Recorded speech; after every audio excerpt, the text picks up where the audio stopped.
সত্যি পশ্চিমবঙ্গ এমন একটি রাজ্য যেখানে প্রকৃতি তার সব কিছু উজাড় করে দিয়েছে। পাহাড়, নদী, জঙ্গল, ঝর্ণা, টেরাকোটার মন্দির কি নেই পশ্চিমবঙ্গে? কেবল মরুভূমিটাই নেই, বাকি প্রাকৃতিক সৌন্দর্যে ভরা আমাদের এই বঙ্গভূমি। প্রাকৃতিক সৌন্দর্যে ভরপুর এই রকম এক ঐতিহাসিক ভ্রমণ স্পট হলো তেলকুপি। এই তেলকুপি অবস্থিত লাল পলাশের দেশ পুরুলিয়ায়। দূর দূরান্ত যেদিকেই চোখ যায় কেবল নীল জলরাশি। এই জলরাশির মধ্যে রয়েছে প্রাচীন এক জৈন মন্দির, যা অর্ধেক রয়েছে ডুবন্ত অবস্থায়। এই মন্দিরে বছরে একবার পুজো হয়। যখন সূর্য অস্ত যাওয়ার সময় আসে, চারিদিক ভরে ওঠে কমলা রঙে।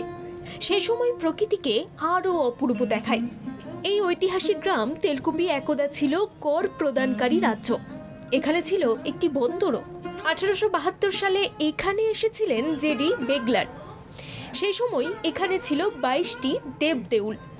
1957 সালে যখন পাঞ্চেত জলাধার তৈরি হয়, সেই সময় এই দেউলগুলির সিংহভাগ চলে যায় নদী গর্ভে।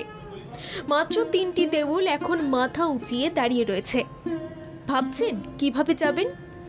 কলকাতা থেকে প্রথমে পৌঁছে যেতে হবে আদ্রা রেল স্টেশন। সেখান থেকে অটো করে রঘুনাথপুর চলে যান।